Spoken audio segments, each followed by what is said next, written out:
Hello students.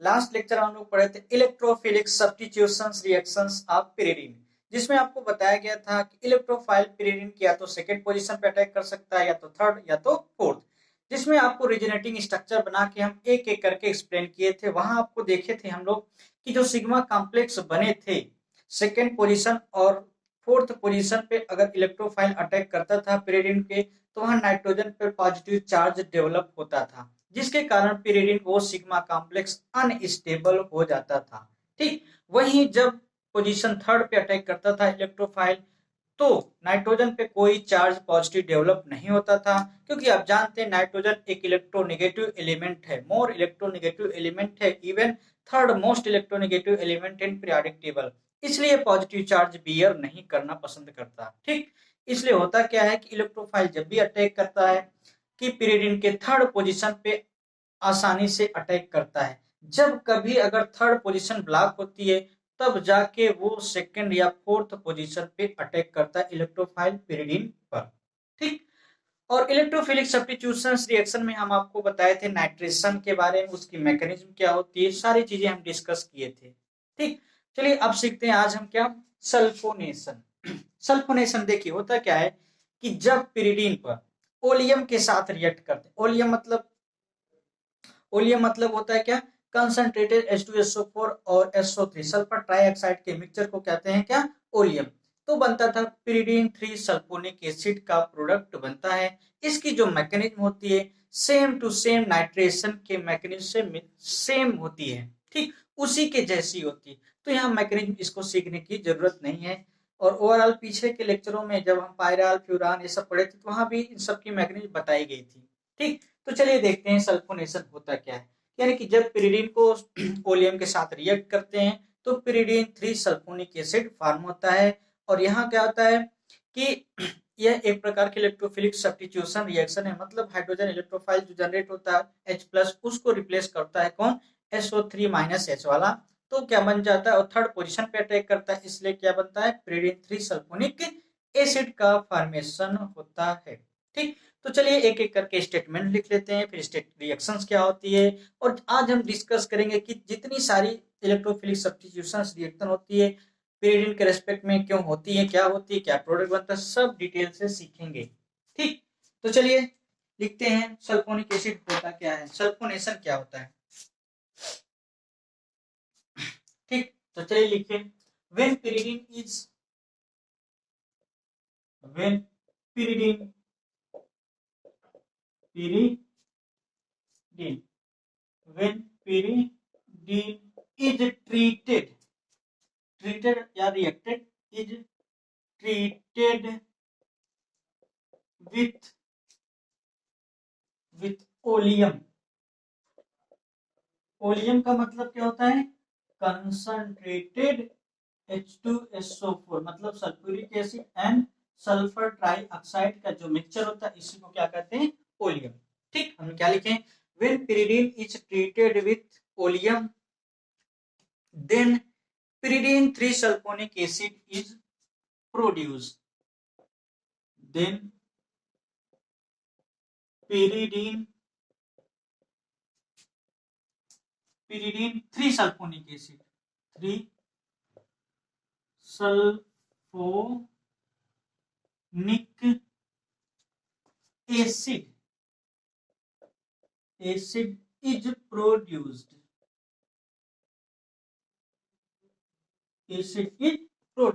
हमने क्या लिखा, जब pyridine रिएक्ट किसके साथ करता है, ओलियम के साथ, यानी कंसंट्रेटेड H2SO4 और SO3, तब क्या होता है, pyridine 3 सल्फोनिक एसिड प्रोड्यूस होता है।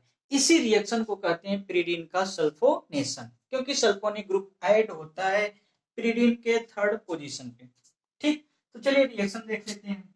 आपको पता है pyridine जो होता है 6 member nitrogen containing heterocyclic compound होता है, जिसमें अल्टरनेट सिंगल और डबल बॉन्ड होते हैं। ठीक, इसको क्या कहते हैं, pyridine।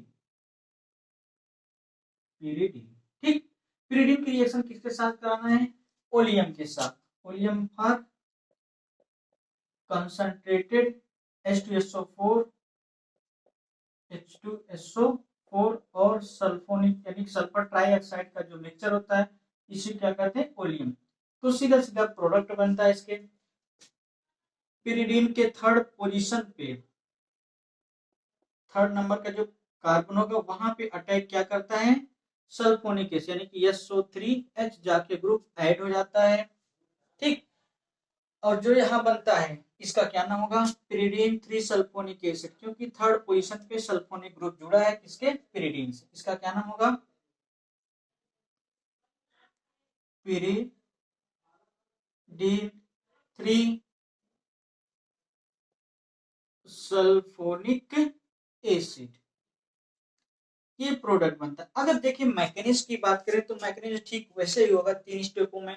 सबसे पहले यहाँ पे पर भी इलेक्ट्रोफाइल जनरेट होगा, और इलेक्ट्रोफाइल जनरेट मतलब क्या होगा, SO3 यहाँ से इलेक्ट्रोफाइल जनरेट होगा और इलेक्ट्रोफाइल पिरिडीन पर अटैक करेगा और सिग्मा कॉम्प्लेक्स बनेगा सेकेंड स्टेप में। और थर्ड स्टेप में क्या होगा, यहाँ के प्रोटॉन का लॉस होगा और फिर से वो अपने एरोमेटिक कैरेक्टर को गेन करेगा। इस तरह से पिरिडीन का सल्फोनेशन की मैकेनिज्म वो होगी। ठीक, तो चलिए मैकेनिज्म की बहुत बार लिख चुके हैं, मैकेनिज्म सीखने की जरूरत नहीं है यहाँ। ठीक, चलिए नेक्स्ट फ्री रेडिकल की, अगर नेक्स्ट इलेक्ट्रोफिलिक सब्स्टिट्यूशन की अगर हम बात करें तो रिएक्शन होती है Friedel craft reactions. Friedel craft reaction होती क्या है, ये जानते हैं कि कोई भी अगर एरोमेटिक कंपाउंड होगा, अगर उसका किसी एल्किल हैलाइड के साथ या एसिड हैलाइड के साथ किसी लेविस एसिड के प्रेजेंस में, ठीक, लेविस एसिड मतलब AlCl3 FeCl3 कुछ भी ले सकते हैं जिसका ऑक्टेट इनकम्प्लीट होगा। जनरली 13 ग्रुप के एलिमेंटों के जो हैलाइड्स होते हैं वो लेविस एसिड होते हैं, उसके प्रेजेंस में रिएक्शन कराते हैं तो पिरिडीन जो होता है फ्रीडल क्राफ्ट रिएक्शन को शो नहीं करता। क्यों नहीं करता है, क्योंकि जानते हैं पिरिडीन के नाइट्रोजन पर लोन पेयर इलेक्ट्रॉन होता है। ठीक, और लेविस जो एसिड होते हैं जैसे AlCl3 ले लिया गया, तो क्या करता है कि नाइट्रोजन के लोन पेयर इलेक्ट्रॉन से कोऑर्डिनेट बॉन्ड बना लेता है, जिससे क्या होता है कि रिएक्शन का रेट या रिएक्शन स्टॉप हो जाती है, जिससे इलेक्ट्रोफाइल जनरेट नहीं हो पाते हैं। आप ये भी जानते हैं कि इलेक्ट्रोफिलिक सब्स्टिट्यूशन रिएक्शन में जो लेविस एसिड होते हैं ये इलेक्ट्रोफाइल को जनरेशन में हेल्प करते थे। ठीक, पिछले के लेक्चरों में हम इसको बहुत अच्छे से सीख चुके हैं, इसकी मैकेनिज्म वगैरह। ठीक, तो चलिए नेक्स्ट रिएक्शन की अगर हम बात करें, अब हम पढ़ेंगे क्या, Friedel craft reaction of pyridine. तो कुल मिला के बात इतनी है कि फ्रीडल क्राफ्ट रिएक्शन पिरिडीन नहीं देता है। ठीक ना, और रीजन इसके पीछे क्या होगा सारी चीजें अभी लिखते हैं एक एक करके। तो heading third Friedel craft reaction की बात हम करेंगे। Friedel craft reaction, Friedel craft reaction, Friedel craft reaction. Friedel craft reaction में क्या है, कैसे होता है, चलिए एक एक करके चीजों को सीखते हैं। देखिए हमने क्या बताया था अभी कि जब पिरिडीन की रिएक्शन कराई जाती है किसी एल्किल हैलाइड के साथ या एसिड हैलाइड के साथ, आप जानते हैं फ्रीडल क्राफ्ट रिएक्शन दो तरह की होती है, Friedel craft alkylation, Friedel Crafts acylation. अगर एल्किल ग्रुप ऐड होता है पिरिडीन या एरोमेटिक कंपाउंड तो उसे कहते हैं फ्रीडल क्राफ्ट एल्काइलेशन। अगर एसिल ग्रुप ऐड करते तो फ्रीडल क्राफ्ट एसाइलेशन कहा जाता था। ठीक, एसिल ग्रुप। तो यहाँ हम चलिए मेनली एल्किल की बात कर लेते हैं, फ्रीडल क्राफ्ट एल्काइलेशन। जैसे ले लेते हैं क्या, मेथिल का क्लोराइड किसके प्रेजेंस में, AlCl3 के प्रेजेंस में, ये लेविस एसिड की तरह काम करेगा। ठीक, और ये जानते हैं एल्किल हैलाइड है, मेथिल का क्लोराइड है। ठीक, तो करता क्या है कि यह रिएक्शन को प्रोसीड नहीं करता, मतलब फ्रीडल क्राफ्ट रिएक्शन ये नहीं देता, यानी कि नो रिएक्शन, नो रिएक्शन। ये बहुत इंपॉर्टेंट बात है। क्यों नहीं देता, क्योंकि देखिए नाइट्रोजन पे लोन पे इलेक्ट्रॉन क्या करता है, कोऑर्डिनेटली जुड़ जाता है एल्युमिनियम से। ठीक, होता क्या है इससे इलेक्ट्रोफाइल जनरेट नहीं हो पाते और रिएक्शन आगे प्रोसीड नहीं होती है। ठीक, तो कुल मिला के बात इतनी सी है कि फ्रीडल क्राफ्ट रिएक्शन पिरिडीन नहीं देता है और फ्रीडल क्राफ्ट एल्काइलेशन भी नहीं देता है। ठीक, तो चलिए इन सब बातों को लिख लेते हैं। लिखिए इसमें, लिखिए फ्रीडल क्राफ्ट रिएक्शन, फ्रीडल, ये क्या है, पिरिडीन है ना, पिरिडीन। इसमें लिखिए Friedel craft reaction, craft reaction is not given by is not given by pyridine. Friedel-Crafts reaction is not given by pyridine. By pyridine. pyridine क्यों नहीं करता? क्योंकि लेविस जो बेस होता है कोऑर्डिनेटली जुड़ जाता है नाइट्रोजन pyridine के नाइट्रोजन एटम से। तो रीजन लिख लीजिए, because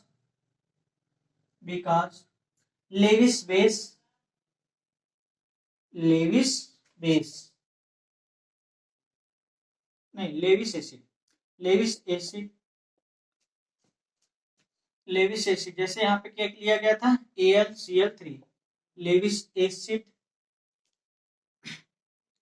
coordinate with Lewis acid coordinate bond ना coordinate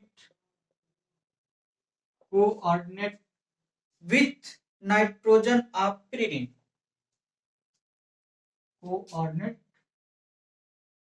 Lewis acid coordinate with nitrogen atom of pyridine करने क्या मतलब कि जो लेविस एसिड होता है pyridine के नाइट्रोजन एटम से कोऑर्डिनेटली जुड़ जाता है, क्योंकि इसके पास इलेक्ट्रॉन की कमी होती है और इसके पास लोन पेयर एक्सेस है, आसानी से लोन पेयर इलेक्ट्रॉन को डोनेट कर देता है, तो कोऑर्डिनेटली बॉन्डेड हो जाते हैं नाइट्रोजन और एल्यूमिनियम आपस में। ठीक,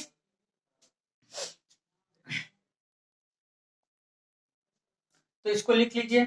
आगे भी लिखिए, lone pair electron of lone pair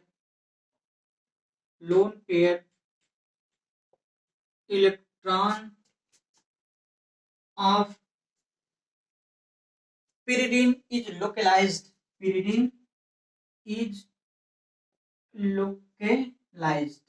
कहने क्या मतलब, जो नाइट्रोजन पे लोन पेयर इलेक्ट्रॉन है ये पाई इलेक्ट्रॉनों में कंसीडर नहीं होता, मतलब रेजोनेंस में टेक पार्ट नहीं करता, इसलिए नाइट्रोजन पे परमानेंटली फिक्स्ड होता है।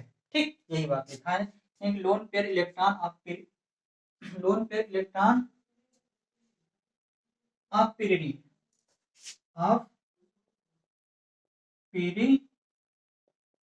pyridine is localized which is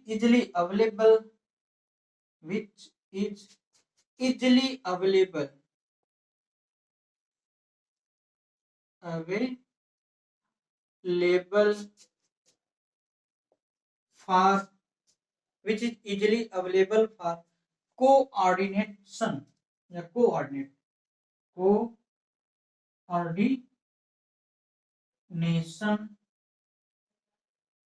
with Lewis acid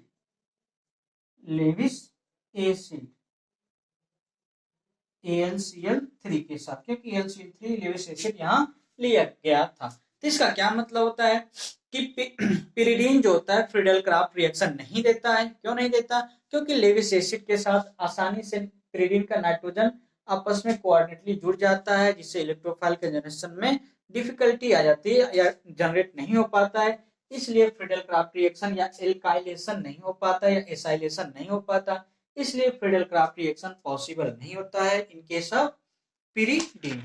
ठीक, चलिए अब देखते हैं ऑक्सीडेशन। pyridine का ऑक्सीडेशन कैसे करते हैं, तो नेक्स्ट रिएक्शन पढ़ेंगे ऑक्सीडेशन ऑफ pyridine।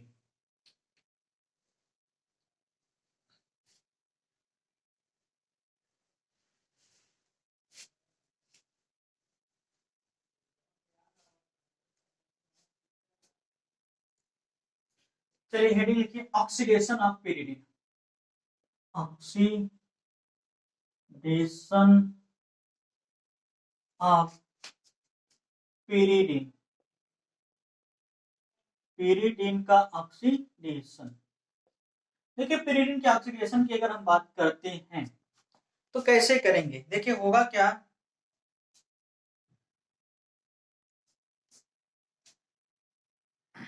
देखिए होता क्या है कि जब कभी pyridine को पर ऑक्सी एसिड के साथ रिएक्ट कराते हैं, किसके साथ? पर ऑक्सी एसिड मतलब जिसमें पेरोक्साइड लिंकेज होगा और उसमें कार्बोक्सिलिक ग्रुप होगा, यानी कि कोई भी पर ऑक्सी एसिड लेते हैं, पिरिडिन के साथ रिएक्ट कराते हैं, तो पिरिडिन एन ऑक्साइड यानी कि नाइट्रोजन से ऑक्साइड ग्रुप जुड़ जाता है।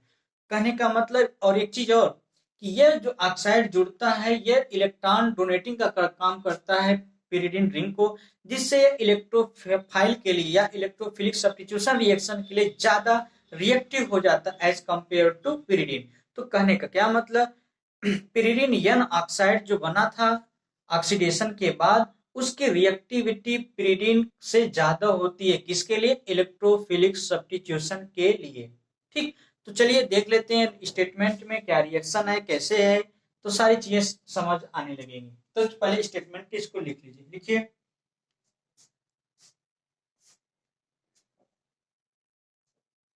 देखिए, pyridine on oxidation with pyridine on oxidation with pyridine on oxidation with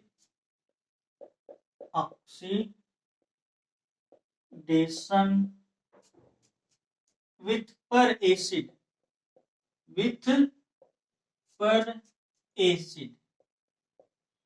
पर एसिड का फार्मूला क्या होगा, ये देखिए, पर ऑक्साइड लिंकेज अगर जिसमें होगा तो पर एसिड कहा जाता है ना, COOH। इस तरह का अगर कोई लिंकेज है जिसे पर एसिड कहते हैं, क्योंकि इसमें पर ऑक्साइड लिंकेज है, ऑक्सीजन ऑक्सीजन आपस में सिंगल बॉन्डेड जुड़े हैं। ठीक, pyridine on oxidation with per acid gives pyridine N oxide, gives pyridine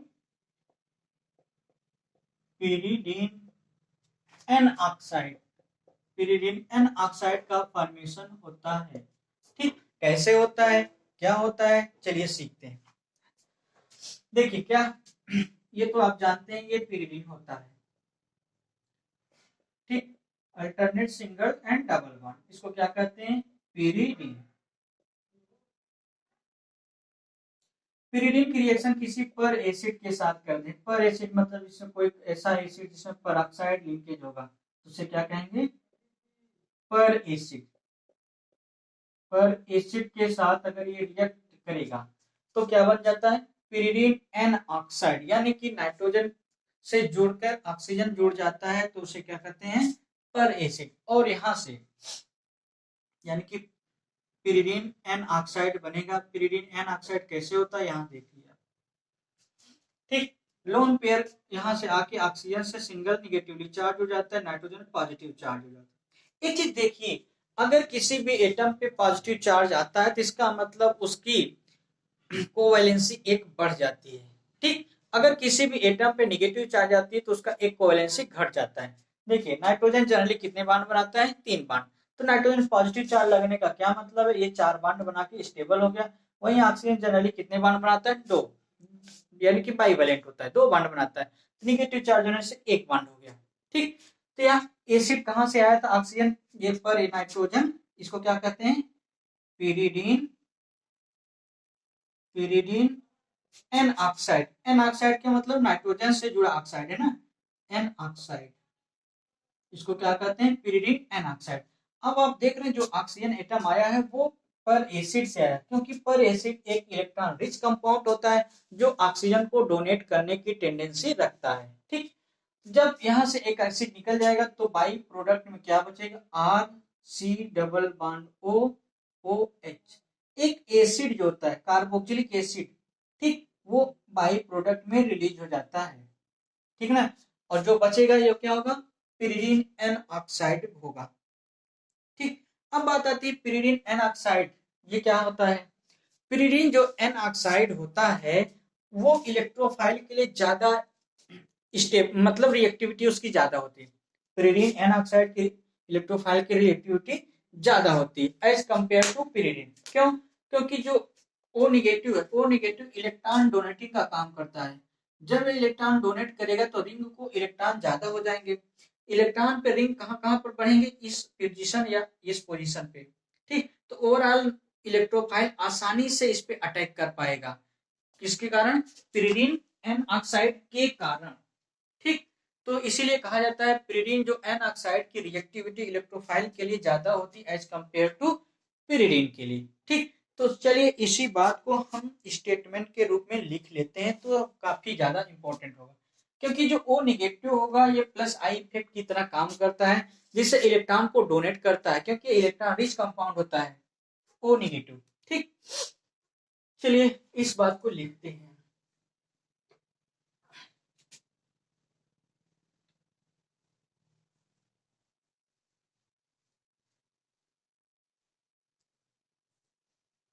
ठीक, वही बात जो हमने बताया है उसी को स्टेटमेंट में लिखिए। लिखिए pyridine N oxide is more reactive toward electrophilic substitution reaction. pyridine N oxide, pyridine N oxide is more reactive, is more reactive pyridine N oxide is more reactive towards electrophilic substitution reaction, towards electrophilic substitution reaction, more reactive towards electrophilic substitution reaction, electrophilic substitution reaction, because इसके पीछे कारण क्या होता है ये लिख लेते हैं। बिकॉज जो ऑक्साइड आयन होता है इलेक्ट्रॉन डोनेटिंग का काम करता है, यानी कि प्लस आई इफेक्ट का काज करता है ना, इसको लिखिए।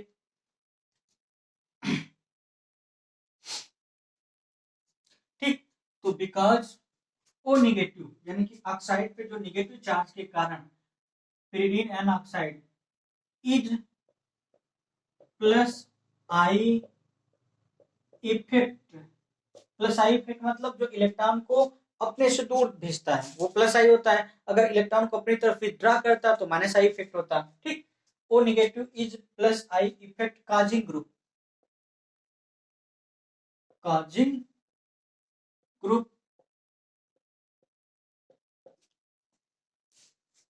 ओ निगेटिव ऑक्साइड पे negative is plus I effect causing group which increase the electron density,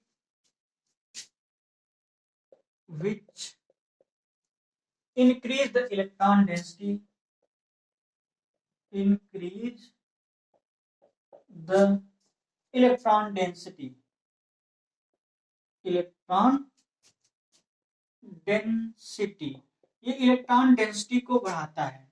ठीक, जब ये इलेक्ट्रॉन डेंसिटी को बढ़ाता है कहां पे, on the ring, on the ring, यानी कि रिंग पर ये इलेक्ट्रॉन डेंसिटी को बढ़ा देता है। इलेक्ट्रॉन डेंसिटी को बढ़ाने की वजह से इलेक्ट्रॉन जो रिंग होता है मोर इलेक्ट्रॉन रिच हो जाता है और आसानी से इलेक्ट्रोफाइल उस रिंग पे अटैक कर पाते हैं, इसलिए कहा जाता है pyridine N ऑक्साइड की इलेक्ट्रोफिलिक के लिए उसकी रिएक्टिविटी ज्यादा होती है। ठीक, तो ये था ऑक्सीडेशन ऑफ pyridine। चलिए अब हम रिडक्शन की बात कर लेते हैं। देखिए pyridine जब भी रिड्यूस होता है तो बहुत इंपॉर्टेंट कंपाउंड बनता है, दूसरा हेटेरोसाइक्लिक कंपाउंड जिसे कहते हैं पाइपिरिडीन। ये अभी आपको आगे पढ़ने भी होते हैं ना।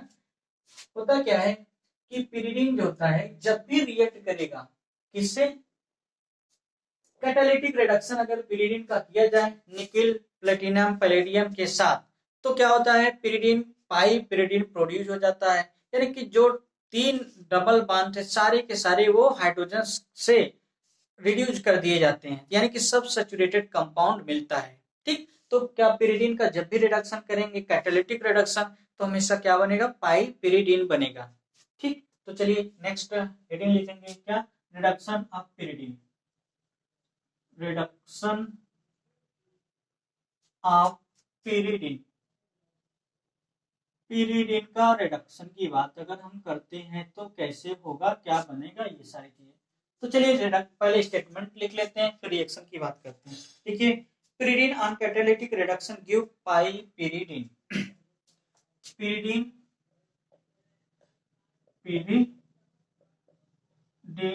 on catalytic reduction, on catalytic reduction, pyridine on catalytic reduction gives gives piperidine, gives piperidine बनाता है।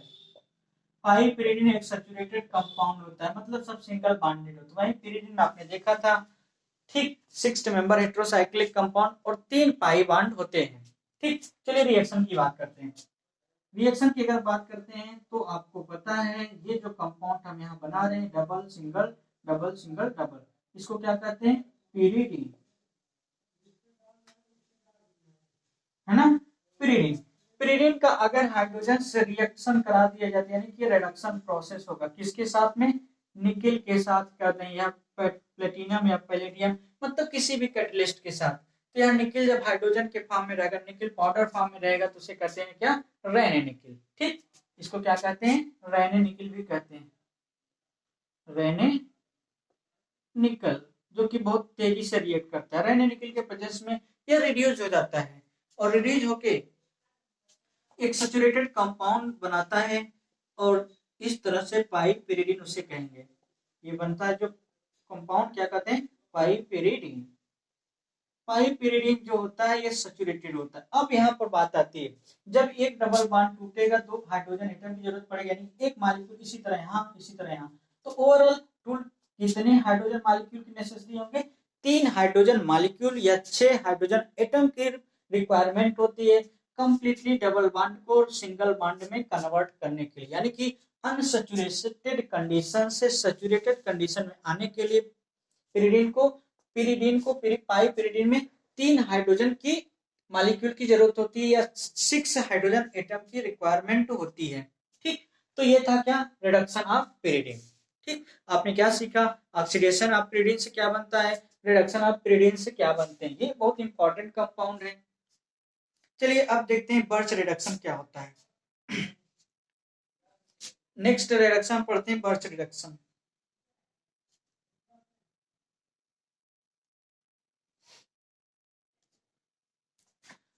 देखो ड्रैनी निकल तो कंप्लीट रिड्यूस कर देता था पिरिडिन को, जितने डबल बॉन्ड थे सभी रिड्यूस हो जाते थे।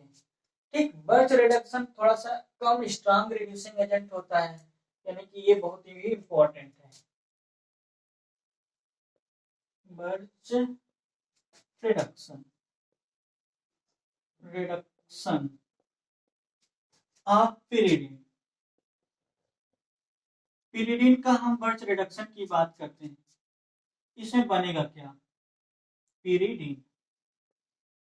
ठीक, बर्च रिडक्शन में क्या लेते हैं, रिएजेंट क्या होते हैं? देखो, जब कभी पिरिडिन का रिडक्शन लिक्विड अमोनिया किसी बेस मेटल के साथ यानी कि लिथियम के प्रेजेंस में करते हैं तो 1,4 डाइहाइड्रोपिरिडिन बनता है। क्या बनता है? 1,4 डाइहाइड्रोपिरिडिन का फॉर्मेशन होता है और इसी रिएक्शन को क्या कहते हैं? बर्च रिडक्शन कहते हैं। बर्च रिडक्शन ऑफ पिरिडिन मतलब यानी कि पिरिडिन का जब भी रिएक्शन किसी भी एल्कली मेटल के साथ कराया जाता है और लिक्विड अमोनिया के प्रेजेंस में, ठीक, तो 1,4 डाइहाइड्रोपिरिडिन का फॉर्मेशन होता है। इसी रिएक्शन को कहते हैं पिरिडिन का रिडक्शन या कहते हैं बर्च रिडक्शन ऑफ पिरिडिन। ठीक, तो चलिए स्टेटमेंट लिख लेते हैं पहले इसका। देखिए, pyridine on reduction, pyridine pyridine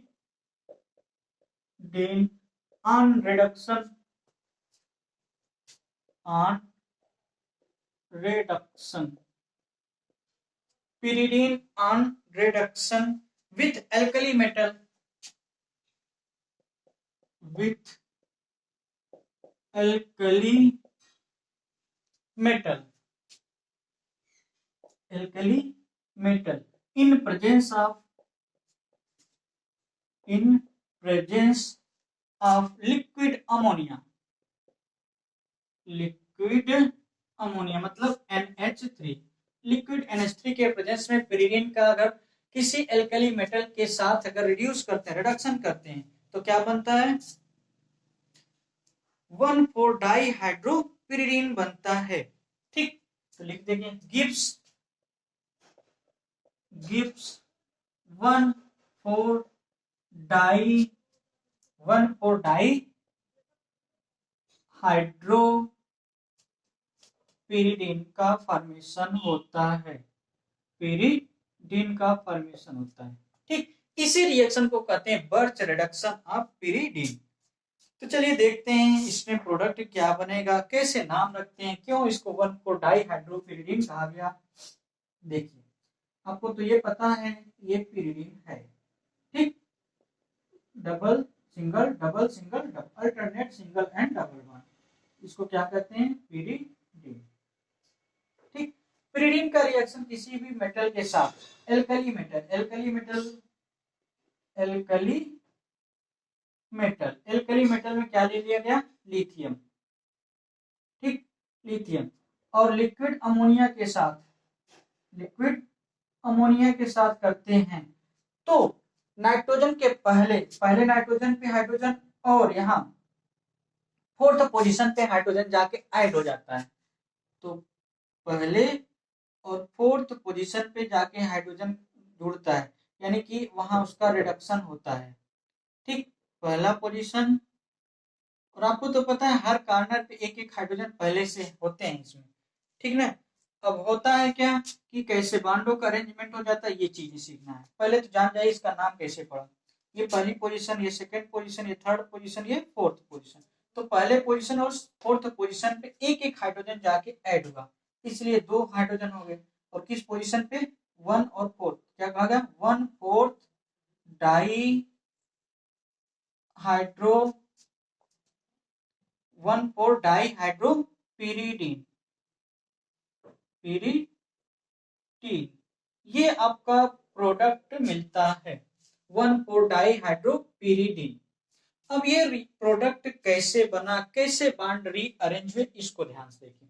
देखिए जब ये बॉन्ड टूटा, एक तो नाइट्रोजन की एक वैलेंसी खाली हुई तो हाइड्रोजन आके इससे जुड़ गया, अब कार्बन की एक वैलेंसी खाली, और जब ये बॉन्ड ब्रेक होगा उसी समय ये वाले कार्बन की एक वैलेंसी खाली, जहां एक एक ये तो पता है हर पांचों कार्बन जो है, 1 2 3 4 पांचों कार्बन पे एक एक हाइड्रोजन है, ठीक, पहले से। जब ये बॉन्ड टूटेगा तो एक वैलेंसी कार्बन खाली हो जाएगी, जिससे हाइड्रोजन जाके जुड़ गया ये वाला, ठीक, एक हाइड्रोजन पहले से था, इस कार्बन की जो वैकेंसी खाली थी और इस कार्बन आपस में पाई बॉन्डेड हो जाते हैं, ठीक।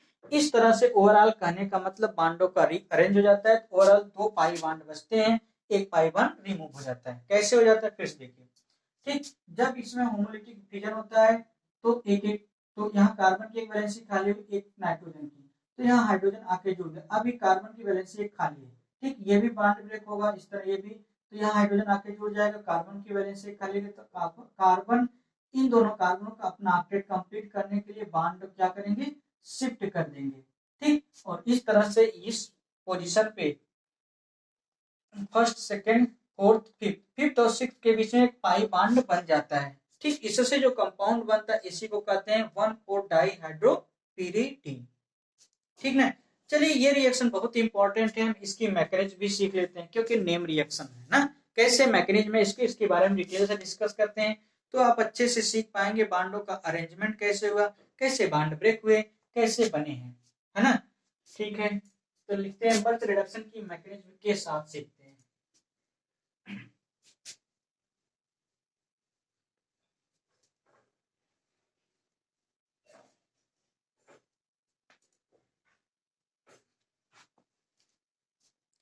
चलिए ठीक, देखते हैं मैकेनिज्म।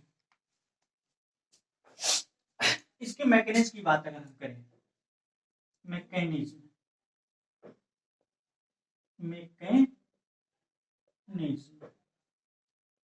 बर्च रिडक्शन की हम मैकेनिज्म सीखने चल रहे हैं ना। तो अच्छा ये तो पता है आपको, ये क्या था, पिरिडीन था, ये क्या है, pyridine, double single double single double, ठीक। इसको क्या करते हैं, पिरिडीन, बहुत अच्छे से सीख चुके हैं हम लोग, पिरिडीन, ठीक।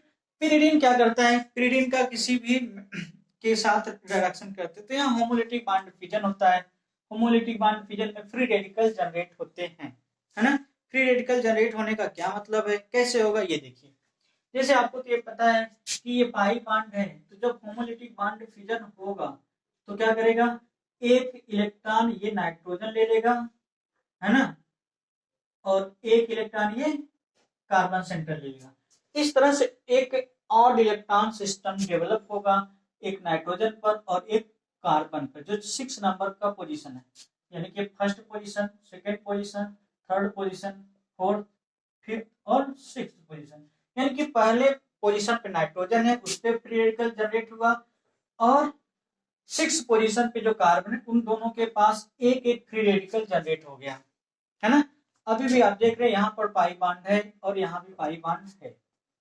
ठीक, अब होता क्या है कि लिथियम जो होता है, लिथियम मेटल जो आपने रिएक्शन में लेते हैं, जो एल्कली मेटल आपने लिथियम लिया था, लिथियम क्या होता है, इलेक्ट्रॉन रिच कंपाउंड, मतलब क्या करता है, ये इलेक्ट्रॉन को क्या करते हैं, आसानी से डोनेट कर सकता है, क्योंकि मोर इलेक्ट्रोपॉजिटिव मेटल्स हैं, क्योंकि अल्कली मेटल एस ब्लॉक के एलिमेंट है ना, फर्स्ट ग्रुप पहले ग्रुप में रखें, तो ये पीरियोडिक टेबल में मोस्ट इलेक्ट्रोपॉजिटिव ग्रुपों में आते हैं। तो क्या करता है, आसानी से अपना इलेक्ट्रॉन को दे देता है। ठीक, जब आसानी से अपना इलेक्ट्रॉन किसको देगा, इस नाइट्रोजन को देगा।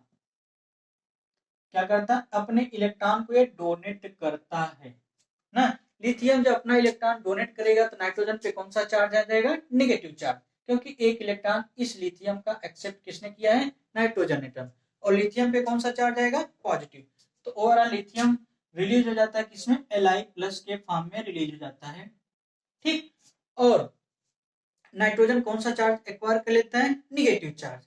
ठीक ना, अब देखिए, तो निगेटिव चार्ज पहले आप बना दीजिए, नाइट्रोजन पे किस तरह से होता है इसको देख लेते हैं। ये निगेटिव चार्ज, यहाँ अभी डबल बॉन्ड है, पहले से ये डबल बॉन्ड है और फ्री रेडिकल अभी कार्बन पर है। ओवरऑल अगर निगेटिव चार्ज हो गया, अब देख रहे हैं नाइट्रोजन पर एक लोन पेयर इलेक्ट्रॉन हो गया, एक और इलेक्ट्रॉन पहले से था, एक इलेक्ट्रॉन लिथियम से है, ओवरऑल इस पे कितने इलेक्ट्रॉन हो गए, 2 इलेक्ट्रॉन हो गए, यानी कि निगेटिव चार्ज हो गया।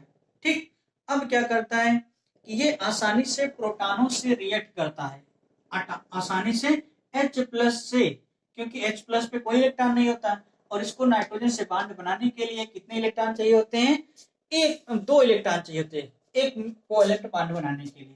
तो क्या कर लेता है, आसानी से नाइट्रोजन हाइड्रोजन के बीच बॉन्ड का फॉर्मेशन हो जाता है, क्योंकि इसके पास कोई इलेक्ट्रॉन है, इसके पास 2 इलेक्ट्रॉन है, तो इस तरह से हाइड्रोजन बॉन्ड। अब देख रहे हैं कि इस कार्बन के पास और इलेक्ट्रॉन है, फ्री रेडिकल है। ठीक, और कुछ इस तरह से एक कंपाउंड जनरेट हो जाता है। ठीक, यानी कि हाइड्रोजन का एक एटम जनरेट हो गया। बात समझ आ रही कि नहीं। फिर उसी समय जब यह प्रोसेस होगा, उसके बाद यहाँ भी फ्री रेडिकल होगा। क्या होगा, क्या कि एक जब पाई बॉन्ड में होमोलैटिक बॉन्ड फ्यूजन हो, एक इलेक्ट्रॉन ये ले लेगा, और उसी समय ये एक इलेक्ट्रॉन ये कार्बन सेंटर ले लेगा। ठीक, और अच्छी तरह आप जानते हैं कि हर कॉर्नर पे एक एक हाइड्रोजन होता है।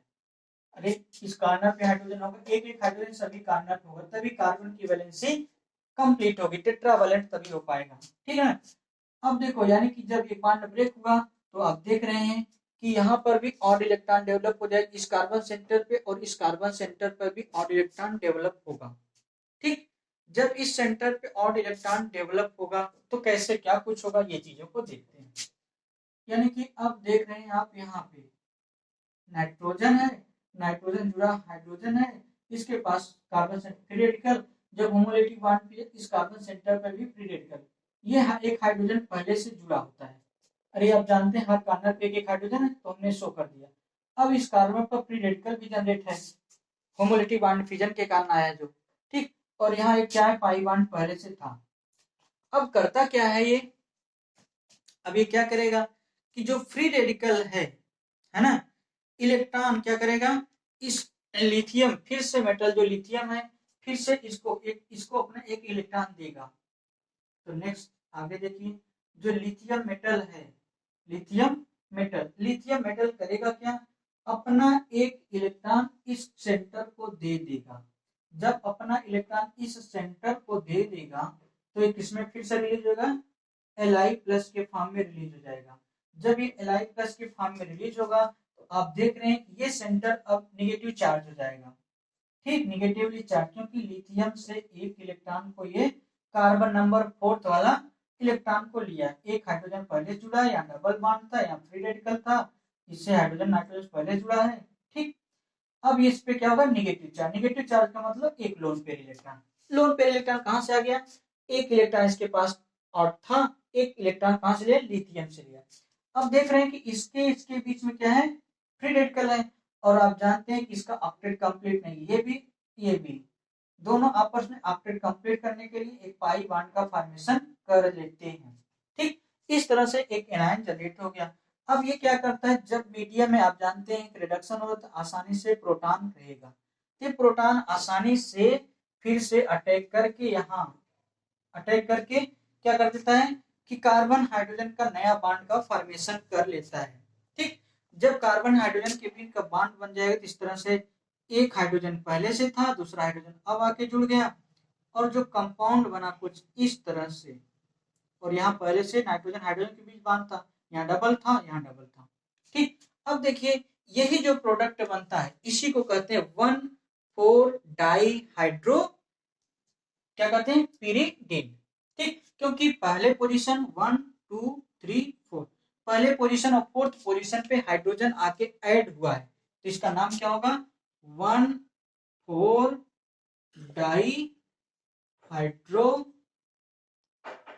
पिरिडीन। तो आपने एक चीज सीखा कि जब भी बर्च रिडक्शन में पिरिडीन का रिडक्शन करते हैं बर्च रिडक्शन मेथड से, तो बनता है क्या, 1,4 डाई हाइड्रो पिरिडीन। वहीं जब पिरिडीन का कैटालिटिक रिडक्शन करते थे रहने निकल के प्रेजेंस में, तो क्या हो जाता था, पिरिडीन से पाई पिरिडीन बनता था, पिरिडीन के तीनों पाई बांडों का रिडक्शन हो जाता था। ठीक, तो इस तरह से हमने सीखा रिडक्शन, ऑक्सीडेशन, पिरिडीन का क्या था। तो ओवरऑल हमने आज क्या सीखा, इलेक्ट्रोफिलिक सब्स्टिट्यूशन रिएक्शन कैसे कैसे देते हैं पिरिडीन। ठीक, अब नेक्स्ट हम पढ़ेंगे क्या, nucleophilic substitution reaction in pyridine. तो नेक्स्ट हेडिंग आप लिखेंगे क्या, न्यूक्लियोफिलिक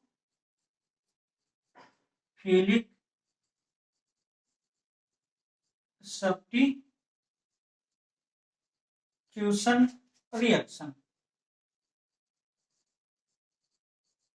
न्यूक्लियोफिलिक सब्स्टिट्यूशन रिएक्शन की बात करते हैं। इसमें अब आपको बताएंगे किस तरह से न्यूक्लियोफाइल अटैक करते हैं पिरिडीन पे, कैसे प्रोडक्ट होते हैं, ठीक, किस कौन कौन से रिएक्शंस होती हैं, इसको हम नेक्स्ट लेक्चर में डिस्कस करते हैं। बस आज यहीं तक रखते हैं। Okay, thank you.